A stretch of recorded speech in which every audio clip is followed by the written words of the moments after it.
Say hi. What's your name? Lisa. Hi, Lisa. Say hi to Wendy. Hi, Wendy. Lisa's a little girl. She's a customer here. So what are you doing here? Having dinner. He took me into the bathroom, closed the door. I knew I couldn't get away. I knew I wasn't strong enough to fight him.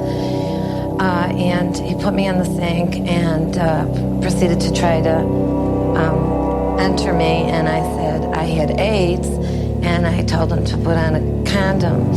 And he just smirked at me. He knew, he thought I was lying, which I was, and I knew that he didn't believe me. And I said, come on. I said, why don't you just put on a rubber, right? And I said, come on. And he was trying. I was fighting him a little bit.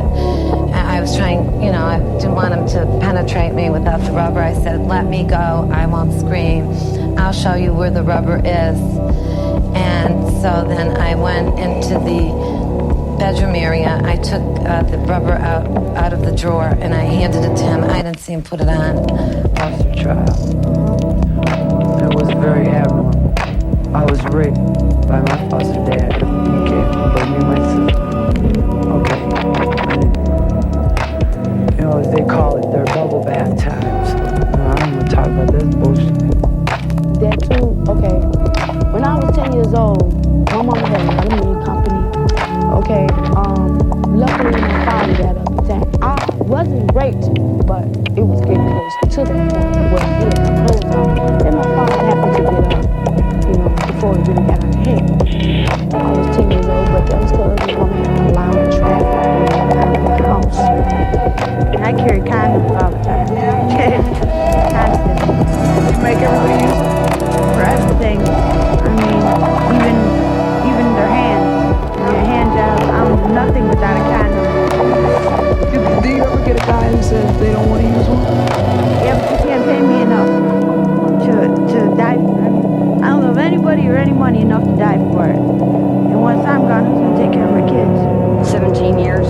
17 years? You use condoms? Oh my God, yes. I've got them readily right now. I don't want no AIDS. I'm clean. How many months are you pregnant? 7. This is having SES. I mean, a lot of actually having sex in the bed, so we're together, and they're, they have to go on top of each other, and Does your mom know? Does your mom know? He would take his clothes off?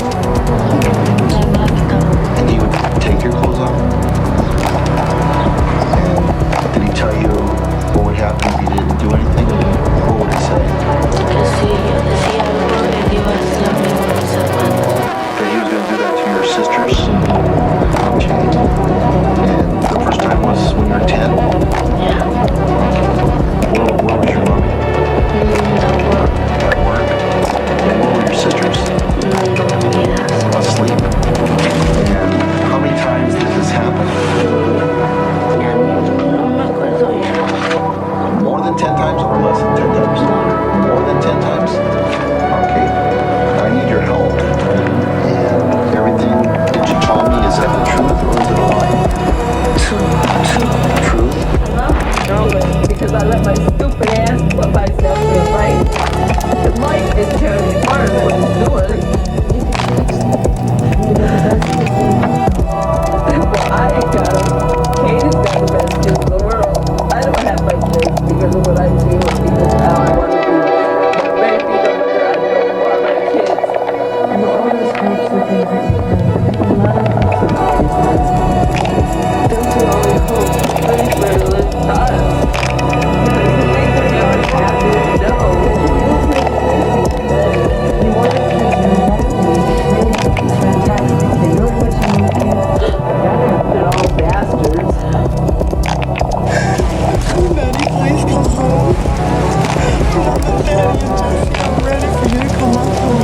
I done suffered a lot. I can't sleep at night. I can't hardly eat. You know, I'm working. I can barely get up in the morning to go to work because my baby is still on my mind. The whole issue with him in Vegas, watching my child being molested, being strangled, being killed, being raped.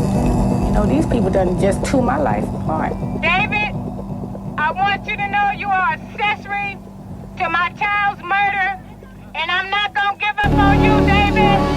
I will not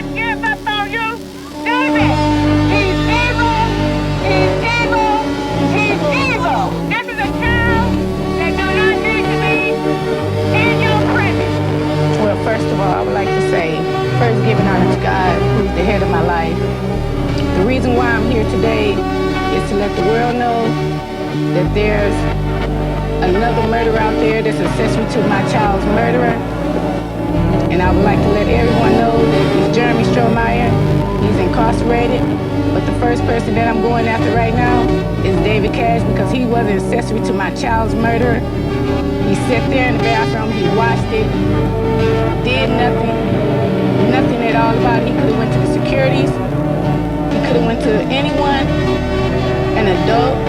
He watched his friend, his best friend, as he say, go into a restroom, put his hand over his mouth, put his hands over my child's mouth, where he raped her, strangled her, and molested my child for no apparent reason. Well, that's something that I really don't want to discuss right now at the moment, but I will let you know how I got the call. I got the call that Sunday morning. Well, I didn't get the phone call, but my sister, she told me about whatever happened.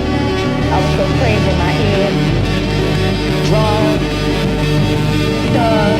state of shock, ain't realizing what happened to my child, and I can't believe it. You mean tell me I gotta hear something where somebody took my child's life, did my child like that, she couldn't defend herself? Just imagine if it was your child. Imagine if it was any human, period. Something has to be did about this. Not only to David Cash for seeing it and he didn't do that, or Jeremy, but anybody out there, because you never know what I went through.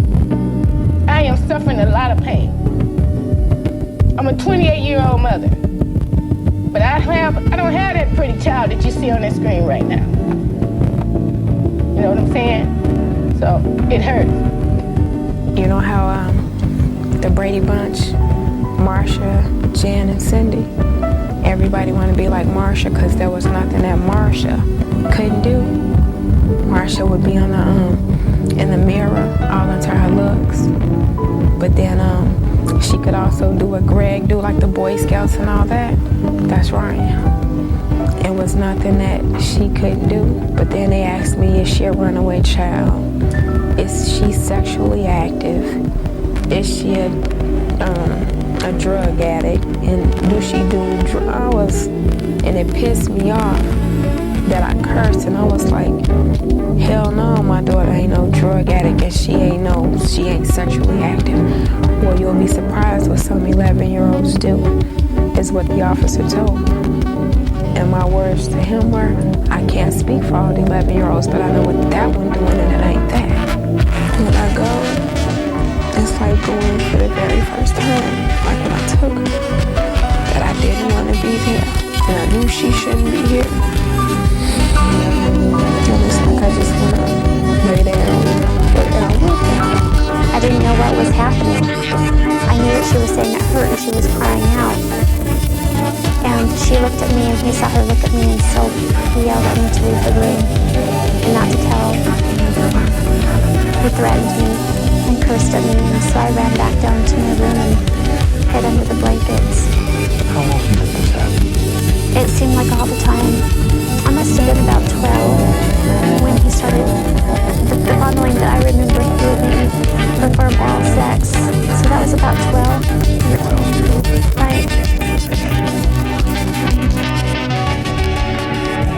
And I think I was spared actual intercourse because I think my sister kept intervening. She knew. She always knew. You were telling your mother when your mother was up. Right. I would ask her not to leave me home with him because I knew he was planning on doing something. And she would always leave me alone with him. Even when I would beg her, I would clutch at her clothes and at her body and say, don't leave me. She would. I told him no. And he was just pulling me by my arm, and I was pretty young. I didn't weigh much. He would just pull me around like a rag doll. And he threw me down on their bed.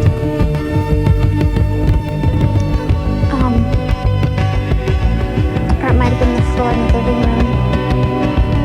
I can't remember now. proceeded to just rape me. I didn't have any when you're a virgin that you believe the first time. I was unaware of that. And I was bleeding, and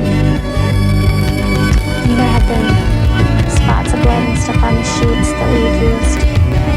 And when Darlene came home, she saw that. And she acted like nothing happened.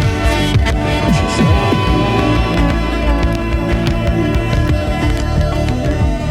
She asked me if he pulled out.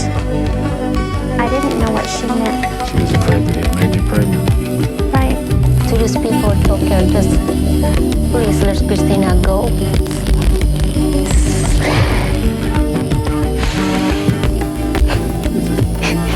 She's just a wonderful kid. Please. I can imagine somebody do that to her. She's just a wonderful, she's a nice kid. Please, just let her go. I know you are just driving around looking for somebody. We know these bad people, they are around. They are around us, driving around, looking for innocent children like our daughter Christina. I don't know, no express that. It's difficult for us, but here we are, keep going. Just think positive and keep ourselves waiting. Somebody decided that she didn't have the right to be with her family that loved her. And they took her. And I will get her back. If it takes the rest of my life, I will get her back. Daddy got stitches out of the trees. His belt out of his room. He whipped them bad. He hit them hard. They screamed. Like deadly murder. I hid Abigail in the closet and hid myself on my bed with my pillow over my head so I didn't hear it. Every time we didn't make it to the restroom and we used our underwear, well, he made us wear them on our heads. Guess what? I'd rather shot our daddy. Well, what I can tell you is that I was just like the psychologist said I did.